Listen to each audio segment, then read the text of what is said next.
क्रिस्त में प्रिय मित्रों, संत लूकस के सुसमाचार के 4 अध्याय के 18वां वाक्य में हम पढ़ते हैं, प्रभु का आत्मा मुझ पर छाया रहता है, उसने मेरा अभिषेक किया है, जिससे मैं दरिद्रों को सुसमाचार सुनाऊं, अंधों को दृष्टिदान, बंदियों को मुक्ति और पदलितों को स्वतंत्र करूं और ईश्वर के लिए एक स्वर्गग्राह्य वर्ष घोषित करूं। प्यारे मित्रों,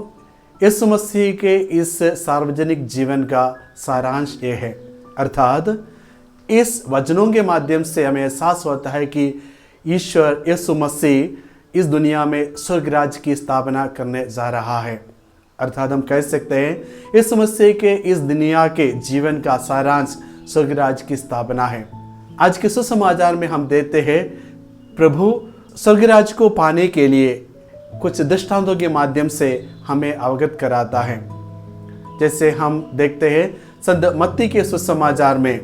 4 अध्याय के 17वां वाक्य में पढ़ते हैं, प्रभु अपने सार्वजनिक जीवन के शुरुआत में लोगों से कहते हैं, पश्चाताप करो, स्वर्ग का राज निकट है। अर्थात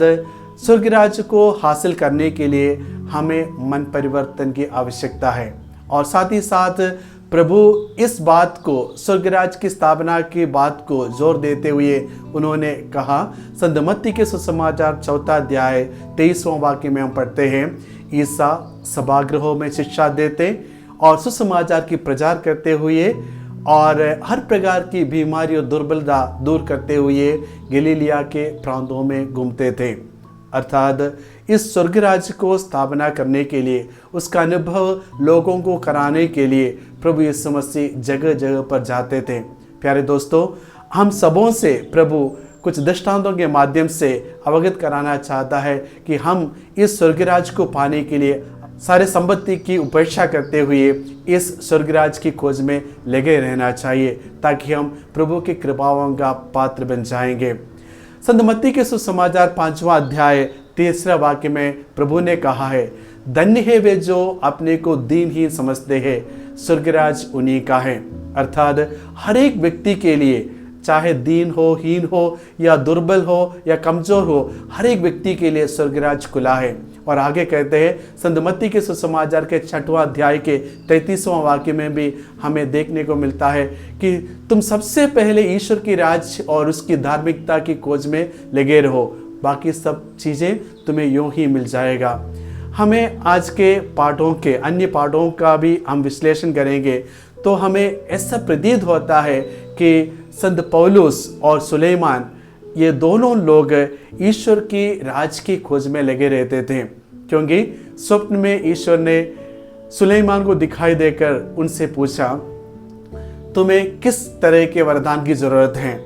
तो सुलेमान ने कहा, मुझे सिर्फ एक वरदान चाहिए, मुझे विवेक का वरदान चाहिए। जब उन्होंने अपने लिए विवेक का वरदान मांगा तो ईश्वर ने उन्हें हर प्रकार के अनुग्रहों से विभूषित किया, हर प्रकार की धन दौलत से उन्हें अनुग्रहित किया। उसी प्रकार हम देखते हैं संत पौलुस सुसमाचार के प्रचार के लिए जगह जगह जाते समय उन्होंने भी अपने जीवन में कई प्रकार के संघर्षों का, व्यक्तिगत संघर्षों का सामना किया। तो उन्होंने ईश्वर से कहा, वे अपने जीवन में आत्मा की प्रेरणा से ज़्यादा शरीर की इच्छाओं को पूर्ति करने के लिए प्रयास करता है, तो ईश्वर से अपनी कमजोरियों को दूर करने के लिए प्रार्थना करता है। तब ईसा उनसे कहा, तुम्हें मेरी कृपा पर्याप्त है। कुरिन्थियों के नाम संत पौलुस के पत्र में हम पढ़ते हैं कि ईश्वर की कृपा किस तरह पौलुस के जीवन में कार्य करता है। प्यारे मित्रों, आज के सुसमाचार हमें एक और अनोखा दृष्टांत प्रदान करते हैं कि खेत में छिपे हुए खजाना और बहुमूल्य मोती, इस दोनों चीज़ों को पाने के लिए दोनों व्यक्ति, हम सुसमाचार में देखते हैं कि अपने सारा धन दौलत सब कुछ त्याग करते हुए इस अनमोल मोती के और अनमोल खजाने के खोज में लगे रहते हैं। हमें भी आज के सुसमाचार के माध्यम से प्रभु आह्वान करता है कि हम अपने जीवन के सारी चीज़ों को छोड़कर, सारे वासनाओं को छोड़कर, सारे दुराग्रहों को छोड़कर ईश्वर की राज की खोज में लगे रहना चाहिए। अगर हम इस प्रकार प्रभु के पद चिन्हों पर चलेंगे, प्रभु के बताए हुए मार्ग पर चलेंगे, सचमुच हम स्वर्गराज के भागी बनेंगे। प्रभु हमें आशीष दे, पिता और पुत्र और पवित्र आत्मा के नाम पर।